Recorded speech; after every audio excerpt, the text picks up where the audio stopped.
नमस्कार, ताल ठोक के देख रहे हैं आप। मैं हूं आपके साथ रोहित सरदाना। क्या वोट के लिए मुसलमानों का मजाक उड़ाना जरूरी है? और क्या मुस्लिमों को वोट बैंक बनाने की सोच उनके पिछड़ेपन के लिए जिम्मेदार है?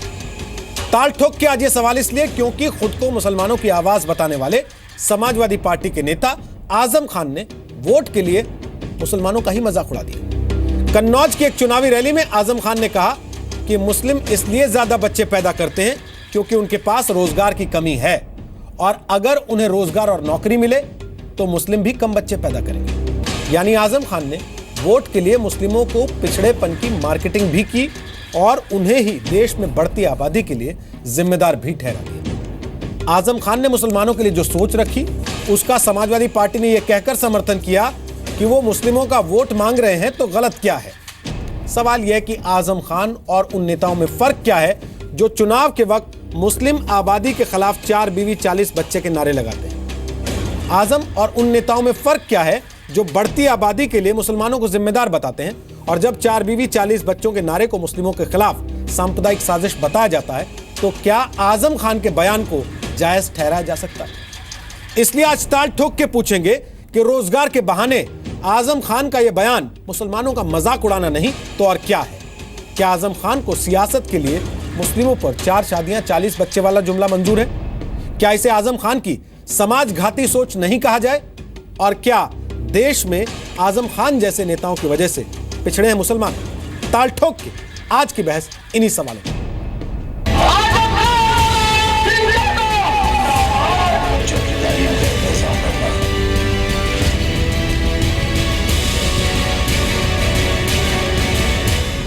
पिछले दिनों वो जिक्र चला कि ये मुसलमानों के बच्चे बहुत होते हैं।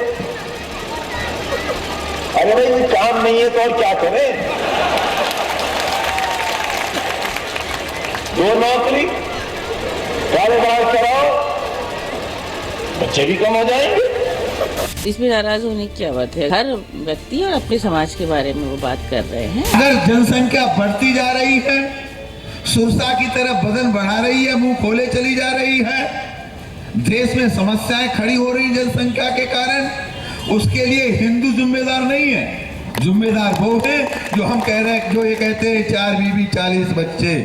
संपूर्ण विकास की कमी है और जज्बाती पॉलिटिक्स करके वोट बटोरना अलग बात है, उनके लिए उत्थान की कार्यक्रम बनाना दूसरी बात है। अपनी नाकामी छुपाने के लिए वो इस तरह का बयान दे रहे हैं और दुर्भाग्यपूर्ण है कि इस तरह के बयान में वो चर्चा में रहना चाहते हैं, क्योंकि वहाँ उत्तर प्रदेश में इस बार वो चुनाव में पूरी तरह फंसे हुए हैं। ताल ठोक के आज का पहला सवाल, क्या वोट के लिए मुस्लिमों का मजाक बनाना जरूरी?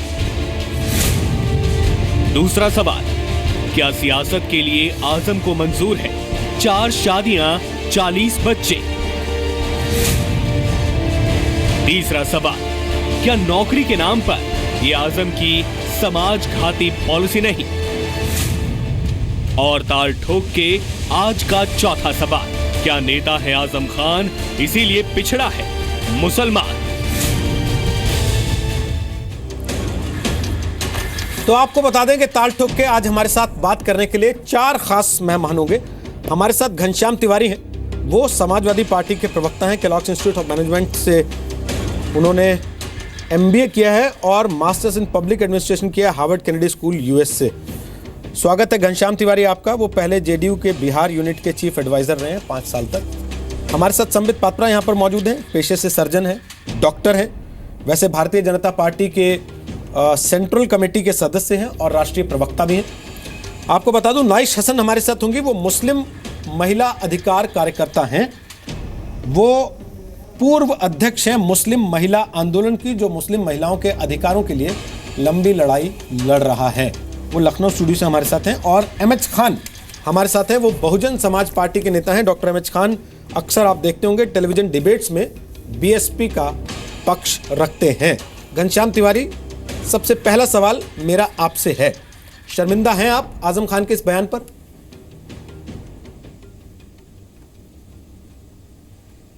देखिए, शर्मिंदा होने की कोई बात नहीं है।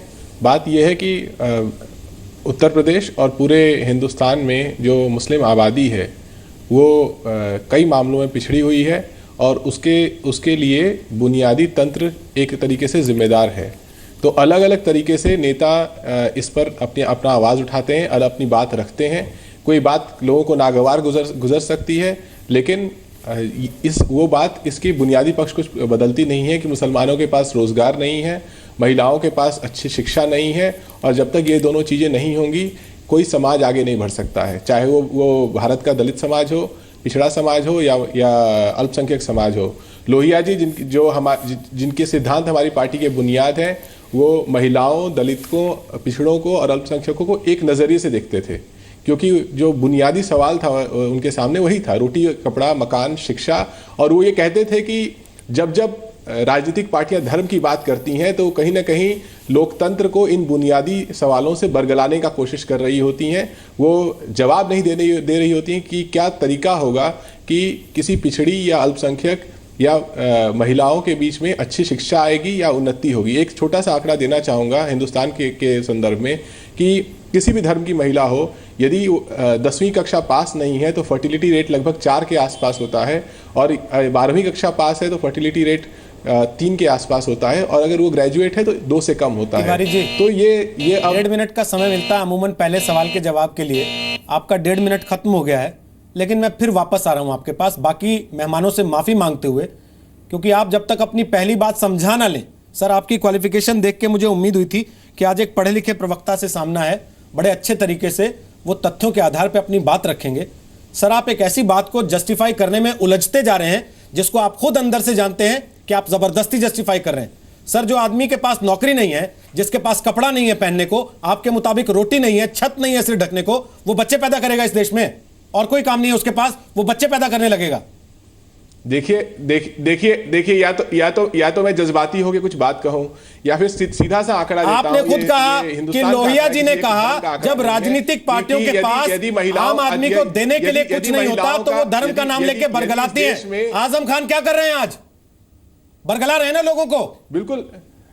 देखिए, वही मैंने तो शुरू में कह रहा हूं, किसी एक व्यक्ति के बयान पर मैं पूरी टिप्पणी नहीं कर रहा हूं। उससे तो ये सर, ये बहस उस एक व्यक्ति के बयान पर हो रही है फिर इससे जिसने कहा कि मुसलमानों के पास नौकरी नहीं है तो वो बच्चे पैदा करेंगे और क्या करेंगे। नहीं, वो आर्टिकुलेशन सही नहीं है। सर, आपके यहाँ किसी का आर्टिकुलेशन सही नहीं होता तो उनको बोलने क्यों देते हैं? मुलायम सिंह कहते हैं लड़कों से गलती हो जाती है, आजम खान कहते हैं कि मुसलमानों ने जीत दिलाई थी, आजम खान कह देते हैं नौकरी नहीं है इसलिए बच्चे पैदा कर रहे हैं। आप मजाक समझते हैं क्या लोगों को? देखिए, चुनाव में कौन किस तरीके से अपनी बात रख रहा है, इसमें आप भारतीय जनता पार्टी या किसी एक नेता को ट्रॉफी नहीं दे सकते हैं। जब देश के प्रधानमंत्री संसद में कुत्ते बिल्ली आजम खान के बयान पे आपको तो ट्रॉफी मिल रही है ना, की बात करते हैं, आपको तो ट्रॉफी मिल रही है ना आजम खान के बयान पे कि मुसलमान खाली है इसलिए बच्चे पैदा करते हैं। हम ये कह रहे हैं नौकरी दीजिए, बच्चे पैदा नहीं करेंगे। उस बयान के मूल में यदि अशिक्षा है, किसी बयान के मूल में अशिक्षा है या किसी बयान के मूल में बेरोजगारी है तो बयान महत्वपूर्ण है। सर, ये लेके बैठा हूं आजम खान की पूरी कॉन्स्टिट्यूएंसी का ब्यौरा। उस सहमति को यहां नहीं। सर, आजम खान की पूरी कॉन्स्टिट्यूएंसी का ब्यौरा लेके बैठा हूं। अपने लड़के को चुनाव लड़ाने के लिए उन्होंने 150 करोड़ रुपए खर्च कर दिए, लेकिन उसी कॉन्स्टिट्यूएंसी में सर जरा आप देख लीजिए कि एजुकेशन की क्या हालत है और पूछिए आजम खान से उन्होंने साक्षरता दर बढ़ाने के लिए कितना पैसा खर्च किया अपनी कॉन्स्टिट्यूएंसी में मुसलमानों का। अपने आजम खान से पूछिए कि 51.5% परिवार उस रामपुर में गरीबी से नीचे रहते हैं रेखा से, उनके लिए आजम खान ने कितना काम किया, भले मुसलमानों के लिए किया हो तो आज आके बता दें। यूपी के औसत से 2 गुना ज्यादा गरीब रामपुर में रहते हैं सर, जिसकी नुमाइंदगी आजम खान करते हैं और आपकी कैबिनेट में मुख्यमंत्री से ज्यादा ताकतवर माने जाते हैं। बताइए उन्होंने क्या किया उन गरीबों के लिए। देखिए रामपुर की स्टडी आप लेके बैठे हैं, मेरे पास रामपुर की स्टडी नहीं है। मैं सचार समिति की रिपोर्ट है मेरे पास, और इंडियन एक्सप्रेस ने कुछ समय पहले आप सचार कमेटी की रिपोर्ट में पूरे देश के मुसलमानों का भला करना चाहते हैं, रामपुर का कर नहीं पाते। अगर आप किसी नहीं, मैं इतनी सर, आप तो पढ़े लिखे ताकत नहीं रखता कि एक छोटा सैंपल रामपुर है, पहले उसकी बेहतरी करेंगे कि हिंदुस्तान की बेहतरी करने उत्तर पड़ेंगे। सचार कमेटी की रिपोर्ट कोई भी समाज तब आगे बढ़ता है। आप सीधे क्यों नहीं कहते सर आप अधिकृत नहीं है आजम खान के बयान की निंदा करने के लिए? ताकत नहीं देती है पार्टी आपको इतनी कि आप नहीं, उस पर निंदा कर पार्टी सकें? का राष्ट्रीय प्रवक्ता हूं, पार्टी का पक्ष रखने के लिए अधिकृत हूं। तो मैं पार्टी किसी ये मानती है एक बयान कि मुसलमान खाली है इसलिए बच्चे पैदा कर रहे हैं? मैं पार्टी का राष्ट्रीय प्रवक्ता हूं। पार्टी ये मानती है यदि कि मुसलमानों को लेकर 4 बीवियां 40 बच्चों का जो तंज कसा जाता है बुनियादी वो सही पहलू है? से सहमत हूं कि यदि किसी भी पिछड़े समाज में ये बात सही है कि किसी भी पिछड़े समाज में अगर शिक्षा नहीं है, खासकर महिलाओं में, और रोजगार नहीं है युवाओं में, तो वो और पिछड़ा होता जाएगा और जनसंख्या वृद्धि उस पिछड़ेपन की एक निशानी है। घनश्याम जी क्या कह रहे हैं आप? आपको इल्म है?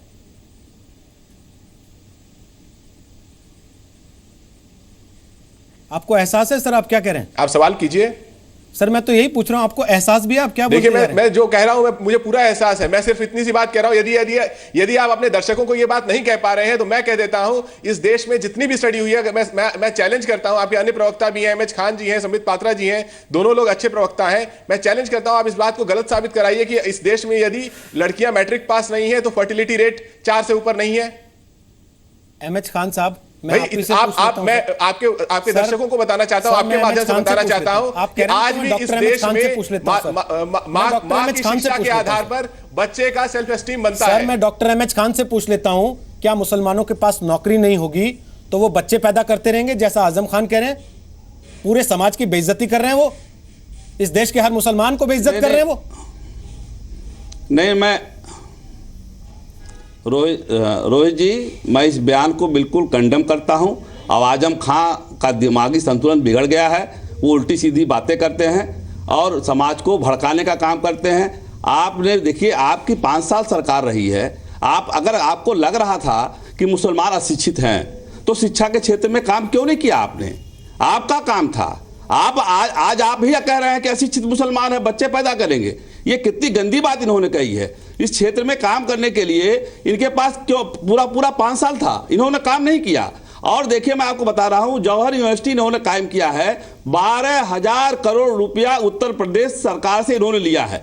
और देखिए, जौहर यूनिवर्सिटी को कायम करने में हमें एतराज नहीं है। एतराज हमको इस बात पर है कि ये जो यूनिवर्सिटी कायम हुई है उसका चांसलर बाप रहेगा, आजम खां रहेंगे, उसके बाद उनका बेटा रहेगा, बेटे का बेटा रहेगा। यह इस्लाम के खिलाफ भी है। यह काम इन्होंने किया है। और जब इन्होंने देखा कि अखिलेश यादव जी का परिवार, पूरा परिवार अकूत संपत्ति इकट्ठा करने में लगा है, तो उसी में गंगा में हाथ बहाने भी चले आए। कहा नहीं, हमको भी दे दो 12,000 करोड़ रुपए, वरना तुम्हारा पोल खोल देंगे।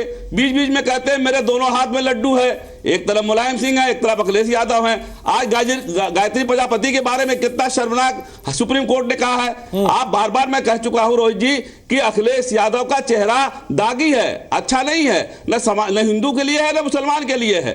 ये कौन सा समाजवाद है कि 10 करोड़ की बस पे आप यात्रा कर रहे हो? ये कौन सा समाजवाद है कि 9 लाख की साइकिल पे आप यात्रा कर रहे हो? और मुसलमानों की शिक्षा पे आपको शर्म आनी चाहिए। 5 साल आप सत्ता में रहे, आपने कुछ नहीं किया मुसलमानों के लिए। अब आज मुसलमानों का वोट मांगने चले हैं आप। मुसलमान आपको वोट नहीं देने वाला है, चाहे आप जैसी बातें कह ले। सर मैं एक चीज जानना चाहता हूं, आपने जौहर यूनिवर्सिटी का नाम ले दिया, संबित पात्रा हालांकि कमेंट करना चाहते हैं। घनश्याम जी, फिर भी एक मौका मैं आपको और देना चाहता हूं। रामपुर की हर बड़ी सड़क जौहर यूनिवर्सिटी से जुड़ती है। आजम खान उस जौहर यूनिवर्सिटी के लाइफ टाइम चांसलर हैं।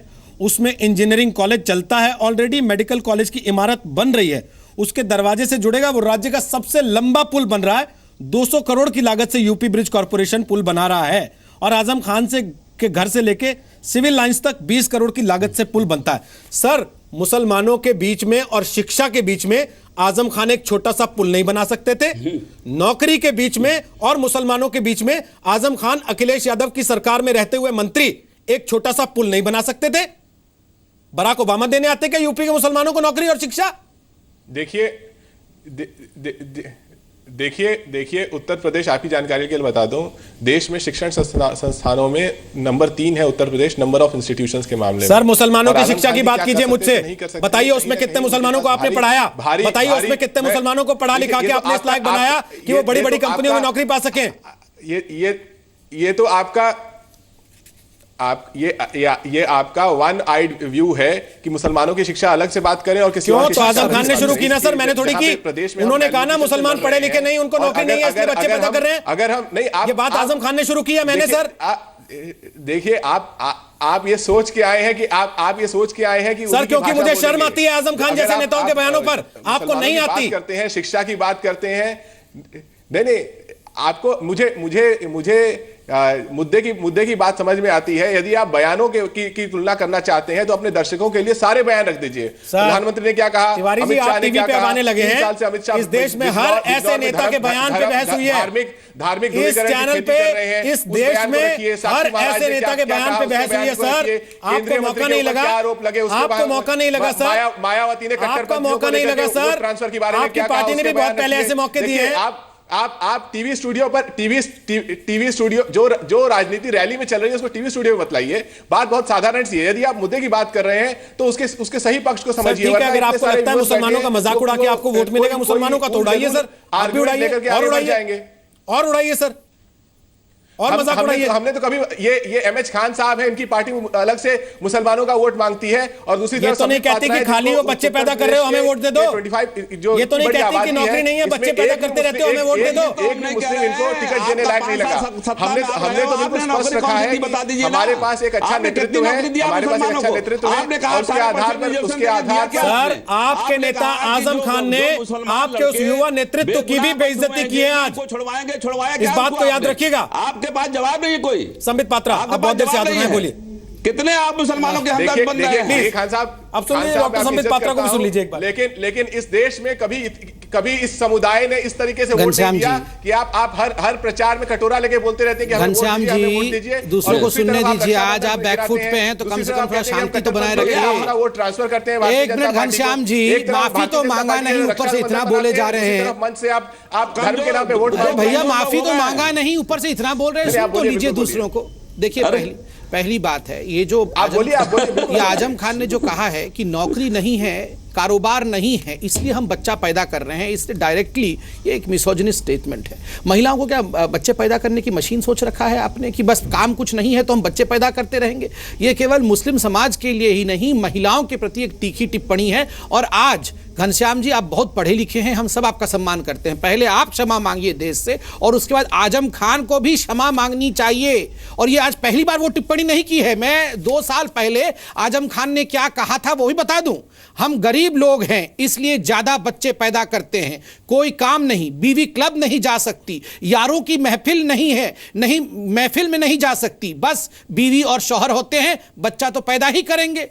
आप बताइए, ये 2 साल पहले बोला था 2014 की चुनाव से पहले कि जो हमारी बीवियां हैं मुसलमान समाज की महिलाओं के लिए कहा था।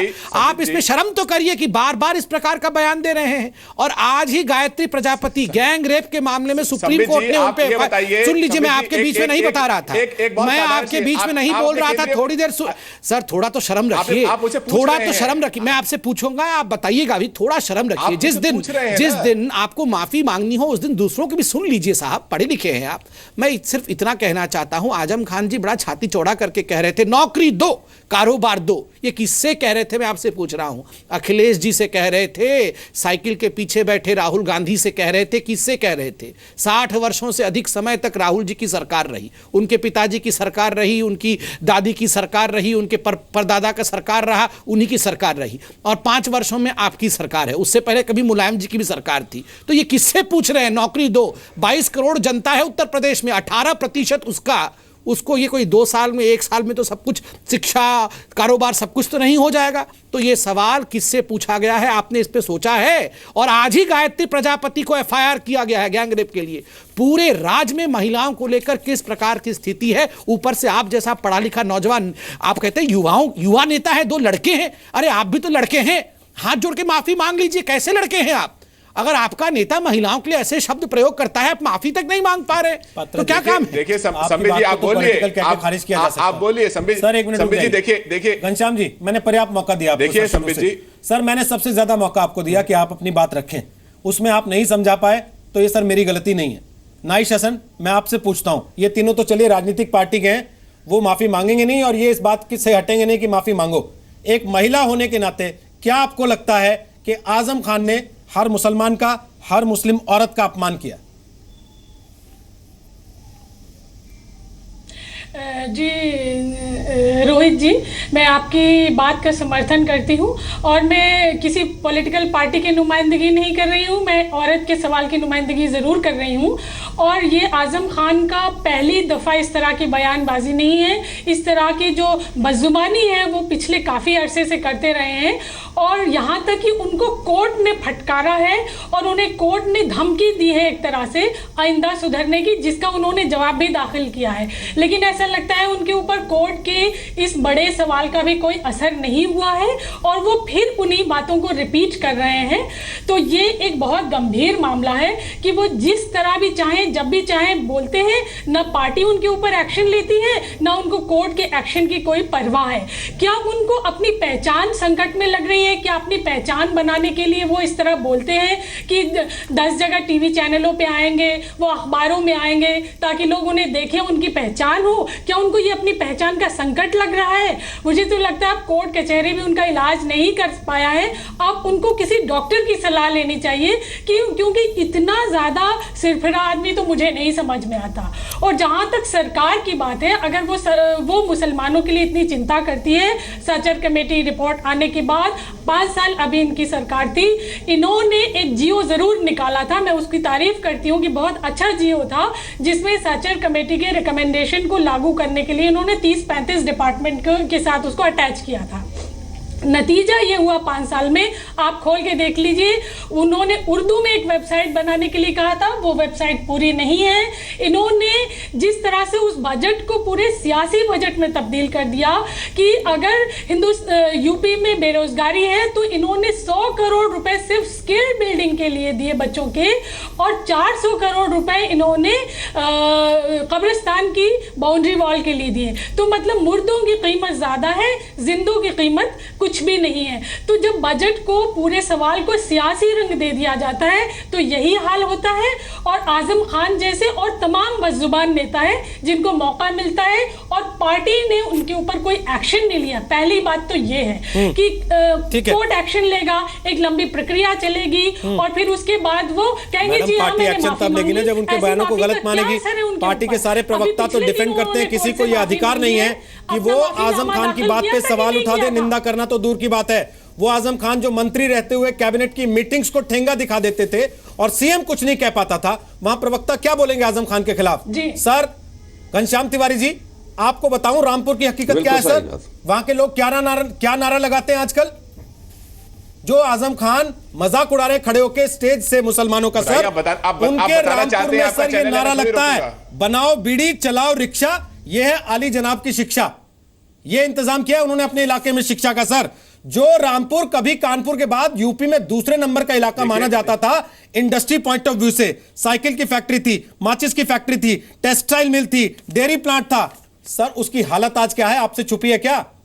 आप कह दीजिए मैं डेटा लेके नहीं आया हूं, लेकिन इसके बावजूद आपको यह तो पता होगा कि रामपुर की दुर्गति का जिम्मेदार कौन है। देखिए, किसी भी क्षेत्र की दुर्गति का जिम्मेदार अगर आपको लगता है कि रामपुर की दुर्गति का जिम्मेदार कोई एक व्यक्ति है, तो बनारस के सांसद हैं माननीय प्रधानमंत्री जी, उन्होंने बनारस में क्या कर लिया? पूरा बनारस खुदा हुआ है, न वहां पर एक रोजगार बढ़ा, कुछ नहीं बढ़ा। तो किसी एक व्यक्ति को ये तो नहीं कहा कि बच्चे पैदा कर रहे हैं लोग क्योंकि इनके पास नौकरी नहीं है, हो सकती है। कम से कम ये तो नहीं कहा किसी ने, वहां नहीं करूंगा। रही तो नहीं कहा कि बच्चे पैदा कर रहे हैं क्योंकि नौकरी नहीं है। आप क्यों बोल रहे हैं? लेकिन रही बात संबित जी के माफी मांगने की, तो किसी व्यक्ति को अपनी बात पे माफी मांगने तो शोभा देता है। संबित जी 3-4 चैनल आप निंदा कर दीजिए अपनी पार्टी के औपचारिक प्रवक्ता होने के नाते, आधिकारिक प्रवक्ता होने के नाते आप निंदा कीजिए। आप कहिए कि ये बयान शर्मनाक है और समाजवादी पार्टी इस बयान का समर्थन नहीं करती है, यही कह दीजिए आप। हमारी पार्टी इस तरह के किसी बयान का समर्थन नहीं करती। मैंने आपसे कह दिया ना, शुरू में ही कह दिया कि हमारी शुरू से तो आप डिफेंड कर रहे हैं सर उस बयान को। पार्टी का स्पष्ट मत है। आप कहें तो मैं टेप रोल करके रिवाइंड वापस सुनवा देता हूं आपको। आपने क्या क्या कहा? मैं कोई मुझे नहीं यकीनन ईमानदारी से मैं कहता हूं, मुझे लगा कि आपका डिबेट रामपुर और बयान से थोड़ा बृहत होगा, लेकिन मुझे नहीं जानकारी थी कि आपका डिबेट संकुचित है एक बयान के ऊपर और एक क्षेत्र के ऊपर। संकुचित हो सकती है। आपकी पार्टी मुसलमानों से ऊपर सोचने को तैयार नहीं है। मुख्यमंत्री लिस्ट जारी करता है कि हमने 26 काम मुसलमानों के लिए किए हैं। विधायक इतने सालों का वहां खड़े होकर कहता है कि मुसलमान को नौकरी नहीं, इसलिए वो बच्चे पैदा कर रहा है। आप हमको बता रहे हैं हमारी सोच संकुचित है। ये गलत बात है। देखिए एक तरफा मैं आपको चैलेंज करता हूं, आपने इतने आंकड़े बताए, जनसंघ से लेकर के आज तक की आज की भारतीय जनता पार्टी ने सर पिछले 5 साल से कौन सरकार चला रहा है उत्तर प्रदेश में? बताइए ना सर, किसको नौकरी देनी थी सर पिछले 5 साल में मुसलमानों को? आप बता दीजिए पिछले 5 साल में कितने मुसलमानों को आपने नौकरी दे दी? अगर आप बताइए ना सर, कितने मुसलमानों को आपने बच्चे पैदा करने से रोक दिया सर 5 साल में? बताइए मुस्लिम नेत्री को आपके मुताबिक जो मुसलमान खाली होने पे बच्चे पैदा करते हैं वो बताइए सर, कितने रोक लिया आपने बच्चे पैदा करने से पिछले 5 साल में सरकार होने के दौरान अपनी? बताइए सर। देखिए आप बहस को गुमराह कर रहे हैं। मैंने बहुत सिंपल सी बात कही। सर बयान किसने दिया, आजम खान ने या मैंने? लाजमी है कि जिस भी वर्ग में गरीबी होगी, जिस भी वर्ग में अशिक्षा होगी, जिस भी वर्ग में बेरोजगारी होगी, उस वर्ग में जनसंख्या बढ़ेगी। इसके आंकड़े इसके सबूत है। और काम बोलता है सर, तो मुसलमानों को काम क्यों नहीं मिला सर? उसका पक्का सबूत है। आपको तो काम बोलता है ना सर, मुसलमानों को काम क्यों नहीं मिला? फिर क्यों सर आप ये कहने को मजबूर हैं कि मुसलमानों को काम नहीं है इसलिए वो बच्चे पैदा कर रहे हैं? हमने जब काम बोलता है रखा तो अगर आप उत्तर प्रदेश के ढर्रे को देखिएगा तो पहली बार उत्तर प्रदेश एक कास्ट न्यूट्रल विकास के रास्ते में जा रहा है। जब हम सड़क को मजबूत करते हैं पूरे प्रदेश में, कास्ट न्यूट्रल, अगर हम कहते हैं स्कूलों में हम घी और दूध देंगे तो उसमें हर बच्चे को मिलेगा। अगर हम कहते हैं लैपटॉप देंगे तो हर बच्चे को मिलेगा। अगर हम कहते हैं कि आपको याद है 2012 में भारतीय जनता पार्टी जो आतंकवाद के चार्ज में जेल में मुसलमान युवक बंद थे उनको छोड़ना था, ये आपने किया था नोटिस जारी। वो तो शुक्र हो इलाहाबाद हाई कोर्ट का कि उन्होंने आपको लताड़ा और वो नोटिस आपको वापस लेना पड़ा और आप कास्ट न्यूट्रल बने हुए हैं। आपकी बात के बीच में नहीं बोल रहा था संबित जी, आपकी बात के बीच में नहीं बोल रहा था संबित जी, आपकी बात के बीच में नहीं बोल रहा था। मैं बहुत सिंपल सी बात कह रहा हूं कि जो बोलिए सर, रुक गए हो? रोक दिया मैंने उनको, पूरा कीजिए तिवारी जी आप। मैं सिर्फ इतनी सी बात कह रहा हूं कि जो प्रयास अखिलेश यादव जी कर रहे हैं वो एक बुलंद प्रयास है। उत्तर प्रदेश में आजम खान उस पर पानी फेर रहे हैं। मानिए इस बात को भी कि आजम खान जैसे नेताओं के बयान उस प्रयास पे पानी फेर रहे हैं। देश के लिए अगर जनता को दिखता भी होगा कुछ कि अखिलेश का काम बोलता है 18 तो करोड़ आजम खान दिखने नहीं देंगे। 4.5 करोड़ मुसलमान उत्तर प्रदेश में हैं। बताइए ना सर, कितनों को नौकरी दी आपने पिछले 5 साल में? बताइए कितनों को बच्चे पैदा करने से रोका आपने आजम खान के फार्मूले को? हमने नौकरी दी। हमने सिर्फ सरकारी महकमे में 3 लाख से अधिक नौकरियां क्रिएट की बजाते। देखिए मुझे इस बात का दुख जरूर होता है कि जब हमारे प्रधानमंत्री मंच से खड़े होकर अपने जॉब क्रिएशन प्लान के बारे में हर बार प्रधानमंत्री को लेकर आते हैं, जवाब देना है इस पे कि भाइयों और बहनों मित्रों नहीं, ये कोई फैंसी ड्रेस कंपटीशन और यहाँ पर कोई मिमिक्री कंपटीशन नहीं हो रहा है। अब सभी को नौकरी मिलने लगेगी। क्या हमारे प्रधानमंत्री को शोभा देता है जो हर रैली में कह रहे हैं कि मैंने जॉब से इंटरव्यू खत्म कर दिया, खाली है, नौकरी नहीं है इसलिए बच्चे पैदा करते हैं? तब मैंने ये सवाल पूछा कि आपने कितने मुसलमानों को नौकरी देके बच्चे पैदा करने से रोका? इसका जवाब आपके पास है तो दे दें अगले 20 सेकंड में, नहीं है तो मैं अगले वक्ता के पास जाऊं। जवाब मेरा स्पष्ट है कि अगर हम युवाओं के रोजगार की बात करते हैं, महिलाओं के रोजगार की बात करते हैं, महिलाओं की शिक्षा की बात करते हैं तो कहीं ना कहीं इन सभी चीजों से लड़ने के लिए करते हैं। हम चाहते हैं कि समाज में इस तरह का तंत्र का निर्माण हो कि हम अर्ली मैरिज से लड़ सकें, हम हाई फर्टिलिटी रेट से लड़ सकें, हम कुपोषण से लड़ सकें। आप दे नहीं रहे सर, सवाल का जवाब ही नहीं दे रहे। संबित पात्रा बोलिए, आप क्या बोलना चाहते हैं? देखिए बार बार घनश्याम जी जो इसको एक थ्योरेटिकल डिस्कशन बना रहे हैं और कह रहे हैं कि अगर गरीबी होगी और अगर मुफलिसी होगी तो स्वाभाविक है कि बच्चे ज्यादा पैदा होंगे।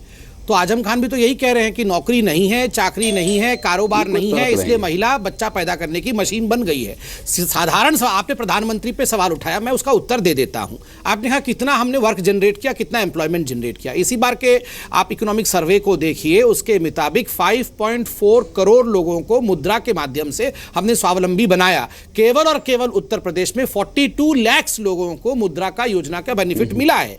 बाकी जो योजना की बेनिफिट मिली है वो भी है।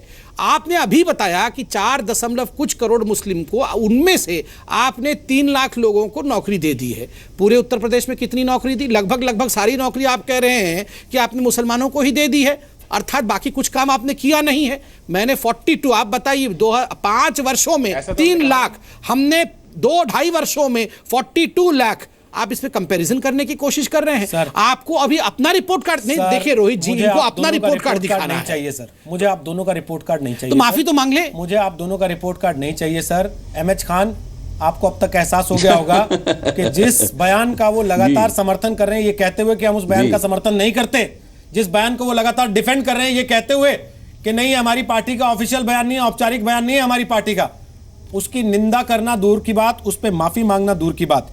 क्या आपको लगता है कि समाजवादी पार्टी को इस बयान पर आजम खान के खिलाफ सख्त कार्रवाई करनी चाहिए? कार्रवाई तो करनी चाहिए, लेकिन हिम्मत नहीं है। अखिलेश यादव राष्ट्रीय अध्यक्ष है, उनके अंदर बूता नहीं है, उनके अंदर वो ताकत नहीं है कि आजम खान या गायत्री प्रजापति जैसे लोगों को निकाल सकें या हटा सकें। देखिए, मैं तो कहता हूं मुस्लिम महिलाओं के अलावा और सारी महिलाओं का अपमान किया इन्होंने, और भी महिलाओं का अपमान किया। सारी महिलाओं से माफी मांगना चाहिए इनको। महिला कोई खिलवाड़ नहीं है, कोई मशीन नहीं है कि बच्चा पैदा। अगर नौकरी नहीं मिली है तो ये तो स्वाभाविक है रोहित जी कि बच्चे नहीं पैदा करेंगे। वो कहां से खिलाएंगे, कहां से पिलाएंगे, ये सोचेगा। क्या दिमाग से आदमी पैदल हो गया है मुसलमान? ये कहना चाहते हैं आजम खान। आजम खान का बात जो है वो पागलों जैसी बातें हैं, उस पर कोई समर्थन नहीं कर सकता। कोई भी पढ़ा लिखा आदमी, जाहिल गंवार आदमी समर्थन नहीं कर सकता है। इन्होंने 5 साल अपना हुकूमत किया, 5 साल में कितने मुसलमानों को नौकरी दिया, कितनी मुसलमान औरतों को नौकरी दिया, ये तो बता नहीं पा रहे हैं। भारतीय जनता पार्टी के संबित पात्रा जी बैठे हैं, प्राइम मिनिस्टर कह रहे थे एक साल में 2 करोड़ नौकरी देंगे, 1.5 लाख तक नौकरी दे पाए। खाली घोषणा पत्र इनका है नहीं, और सवाल हमसे पूछेंगे। और मोदी जी का ये है कि उनसे कह दो कुछ बोले, इनसे कह दो कुछ बोले। ये अखिलेश यादव कहते हैं कि आजम खान तुम बोलो, गायत्री प्रजापति तुम बोलो, और नरेंद्र मोदी जी कहते हैं कि साक्षी महाराज तुम बोलो, बालियान तुम बोलो, और जो योगी आदित्यनाथ तुम बोलो। बाकी मायावती जी तो अकेले ही बोल देती हैं, वो तो किसी को बोलने ही नहीं बोलती है, करने का तरीका खुद ही सुबह से शाम बोलती रहती है मुसलमान यहाँ वोट दो, मुसलमान यहाँ वोट दो। पश्चिम से आधी चली है बहुजन समाज पार्टी की, और देखिए पूरब तक चलेगी बहुजन समाज पार्टी की, चली जाएगी, चिंता मत करिए। गंदे लोगों को साफ कर दिया जाएगा। ये बातें चुनावी रैली में बोलिएगा ना सर, जहां आपको ड्यूटी लगती है। यहाँ पे तो पार्टी को डिफेंड करने आए हैं, आज तो मौका था आपके पास आजम खान पे सवाल उठाने का सर। ये मैसेज है, आप मायावती जी की तारीफों के पुल बांधने लगते हैं यहाँ बैठ के भी सर। प्लीज, मैंने उठाया। आपके बगल में बैठी है मैडम नाइश हसन, मैं उनसे एक सवाल लेना चाहता हूँ। नाइश हसन, मैंने उठाया। नाइश हसन, मुस्लिम महिलाएं ये सब सुनने के बाद, ये डिफेंस देखने के बाद समाजवादी पार्टी का आजम खान के बयानों को, आप जैसी कोई पढ़ी लिखी मुस्लिम महिला या जो पढ़ी लिखी नहीं भी होगी, वो आजम खान के लिए वोट करना चाहेगी क्या कभी, या उस पार्टी के लिए जिसके सीएम इतनी बड़ी बड़ी, इतनी अच्छी इतनी मीठी मीठी बातें करते हो, और नेता कहते हो मुसलमान के पास नौकरी नहीं है तो वो बच्चे पैदा कर रहा है?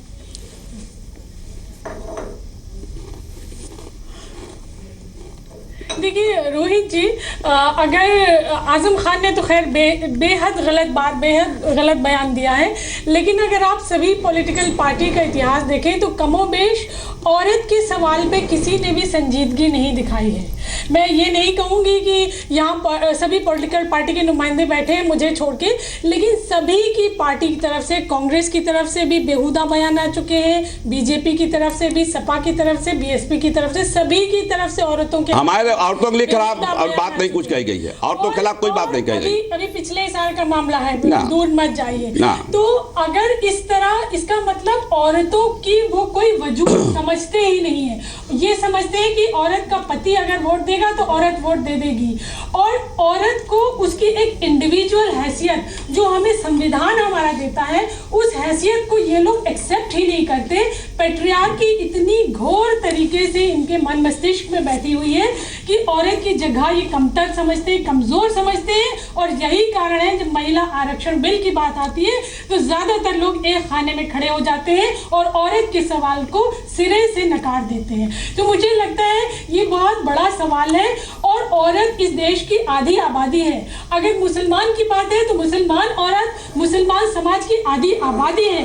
इस तरह की बातें करने वाले पहले तो राष्ट्रीय अध्यक्ष मुलायम सिंह साहब थे, अब तो अखिलेश जी हैं जो बड़े पढ़े लिखे अवेयर इंसान हैं, तो उनको तो इमीडिएट इनके खिलाफ एक बयान दे देना चाहिए कि ये इस तरह की बयानबाजी के लिए उन्हें माफी मांगनी चाहिए और इनको तलब करना चाहिए। इस चुनाव के मौके पे इस तरह की बातें करें, ये तो उस पार्टी के लिए खुद भी एक नुकसानदेह बात है कि जो बात वो उठा रहे हैं। तो क्या पार्टी का इतना फर्ज भी नहीं बनता है कि वो उनसे सवाल करे, उनसे जवाब तलब करे, उनसे एक लिखित बयान मांगे? कोर्ट मांग रहा है खाली, और पार्टी की कोई जिम्मेदारी नहीं है कि वो कुछ भी औरतों को बकते रहेंगे जो जी में आएगा, और कोई उनके ऊपर लगाम नहीं कसता। ठीक, ये बहुत ही शर्मनाक बात है। ठीक, अब बताइए तिवारी जी, ये तो किसी पार्टी की प्रवक्ता नहीं है, ये तो ना बीजेपी से, ना बीएसपी से है, ना कांग्रेस से है आपके गठबंधन वाली, फिर भी वो कह रही है आजम खान को माफी मांगनी चाहिए, आपको तलब करना चाहिए, बयान की निंदा करनी चाहिए, उन पे कार्रवाई करनी चाहिए।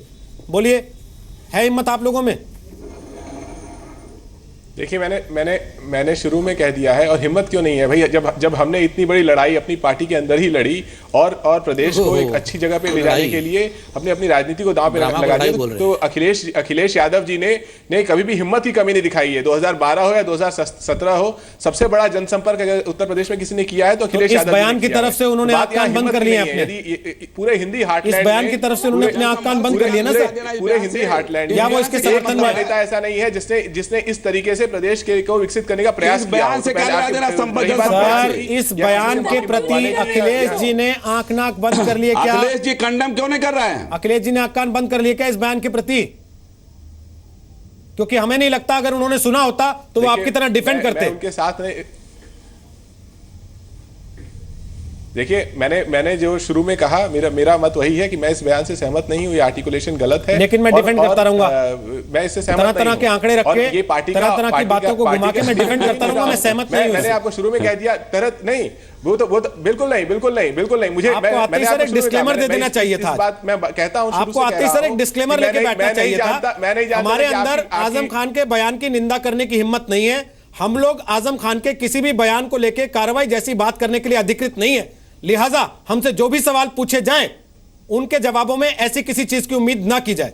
यह डिस्क्लेमर लेके आना चाहिए था सर आज आपको। नहीं, ये आपकी सोच हो सकती है, लेकिन जहां तक सर आप ही ने बनवाई है मेरी सोच पिछले आधे घंटे से सर, उत्तर प्रदेश, और इससे पहले जब ऐसे मामले आए हैं आपकी पार्टी की सोच मैंने ऐसी देखी है सर। नहीं, हमारी पार्टी की सोच बिल्कुल स्पष्ट है कि चाहे वो युवा वर्ग हो, महिला हो, तो स्पष्ट कर दी सर आजम खान, रोजगार की बात करेंगे, बिल्कुल साफ कर दी आजम खान ने आपकी पार्टी की सोच। रोजगार की बात कर रहे थे, रोजगार की बात करते हुए आजम खान ये कहते हैं मुसलमानों के पास नौकरी नहीं है तो वो बच्चे ही पैदा करेंगे सर, नहीं पड़ेंगे। ये सोच है सर, अगर यही सोच है सर एजेंडे से अलग तो भगवान मालिक है सर। अगर यही काम बोलता है सर तो भगवान मालिक है सर। एक ब्रेक लेके वापस आ रहे हैं, ताल ठोक के जारी है, आप रहिएगा हमारे साथ। क्या समाजवादी पार्टी आजम खान के इस बयान पर माफी मांगेगी? क्या आजम खान खुद इस बयान पर माफी मांगेंगे, या फिर यह स्थिति फिर एक बार पहले की तरह होगी जहां सुप्रीम कोर्ट की फटकार के बाद आजम खान को बिना शर्त माफी के लिए आगे बढ़ना है? सवाल आज समाजवादी पार्टी के बड़े नेता आजम खान के बयान पर जो उन्होंने एक चुनावी रैली में दिया। उन्होंने कहा कि मुसलमानों को नौकरी नहीं है, बच्चे नहीं पैदा करेंगे तो और क्या करेंगे। हमारे साथ घनश्याम तिवारी हैं, समाजवादी पार्टी के प्रवक्ता हैं। हमारे साथ डॉक्टर एम एच खान है, वो बहुजन समाज पार्टी का पक्ष रखें। हमारे साथ नाइस जी हैं जो कि मुस्लिम महिला आंदोलन से जुड़ी रही हैं, और संबित पात्रा हैं, बीजेपी के प्रवक्ता हैं। संबित, ब्रेक के पहले आप कुछ कहना चाह रहे थे, अपनी बात रखें, फिर मैं घनश्याम जी के पास जाऊँ। देखिए, नाइस हसन जी ने एक बड़ी बात कही, महिला होने के नाते जो विषय उन्होंने उठाए कि एक पैट्रियार्कियल सोसाइटी है और उसके खिलाफ हम सबको मिलकर आवाज़ उठानी चाहिए। इस पूरे चुनाव में देखिए आजम खान ने जो कहा है वो तो निंदनीय है ही, माफ़ी मांगने के लिए हमने गुहार लगाई है, अब देखते हैं माफ़ी मांगते हैं या नहीं। मगर बड़ा विषय ये माइंडसेट दिखाता है पार्टी का। ट्रिपल तलाक पे भी हमने सवाल उठाया था, क्योंकि देखिए इस पूरे चुनाव में ट्रिपल तलाक का विषय जो है वो एक महत्वपूर्ण विषय है। बच्चा पैदा करने की मशीन जिस प्रकार से आजम खान ने मुस्लिम महिलाओं के लिए एक फ्रेज रखा है, यह भी अपने आप में निंदनीय है। तो ये बहुत बड़ा सोच दिखाता है कि कहीं ना कहीं ट्रिपल तलाक पे भी पार्टी चुप है, आजम खान के ऊपर भी पार्टी माफ़ी नहीं मांग रही है। आप मुसलमानों की बेहतरी की बात करते हो, मगर जो मुसलमान महिलाएं, मुसलमान समुदाय में आधी आबादी है, उसके विषय में आप बिल्कुल चुप हो, ना माफी मांग रहे हैं, ना ट्रिपल तलाक पे कुछ कह रहे हैं। तो जनता वोटिंग करने से पहले इसकी चिंता तो करेगी जरूर। घनश्याम जी, वोट के लिए मुसलमान का मजाक बनाना जरूरी है क्या? देखिए, मैं ये दिखाना चाहता हूं कि 2 दिन पहले की नवभारत टाइम्स की खबर है कि केंद्रीय मंत्री के ऊपर आरोप लगा है, ये संबित पात्रा जी जो इतनी गोल गोल बातें कर रहे हैं, परिवार ने केंद्रीय मंत्री के ऊपर युवती के आत्महत्या वो खारिज भी हो गया। पूरा खबर पढ़ के सुना दीजिए एनबीटी में, आप जो बता रहे हैं उसमें आप ही की पुलिस ने कहा कि ये गलत बात है। आप दिखा दीजिए क्या, कौन सा क्या दिखाइए पहले। झूठ का पोल अभी खोलता हूँ, जो आप मोबाइल में दिखा रहे थे पहले उसका डिस्कशन करिए। आप ही के पुलिस और आप ही के एसपी ने प्रेस कॉन्फ्रेंस करके कहा कि वो गलत बयानी है, पूरे रिपोर्ट को पढ़िए, यहाँ गुमराह मत करिए। आपने माफी मांगी, आप 3 साल से देश को अच्छे दिन क्या मतलब होता है आप नहीं दे पाए। आजम खान ऐसे अच्छे दिन देंगे, माफी मांगी, ऐसे अच्छे दिन दे रहे हैं आजम खान। झूठ बोलते हैं, नफरत बोलते हैं, और आप कह रहे हैं कि माफी मंगवाइए। आजम खान क्या बोल रहे हैं, आपकी धुकधुकी बन जाती है, लेकिन आपके अपने मंत्री क्या बोलते हैं, कौन कौन से लोग किस तरह के जघन्य अपराध, आपका एक व्यक्ति आईएसआई के सेल में आपका मध्य प्रदेश में आपका व्यक्ति आईएसआई के सेल से जुड़ा हुआ माना जाता है। पूरी वो पार्टी है जो 2012 में आतंकवादियों को छोड़ने की बात कर रही थी, कोर्ट से फटकार पड़ी, आतंकवादियों के साथ जाके खड़ी हो जाती है, ये हम पे उंगली उठा रही है।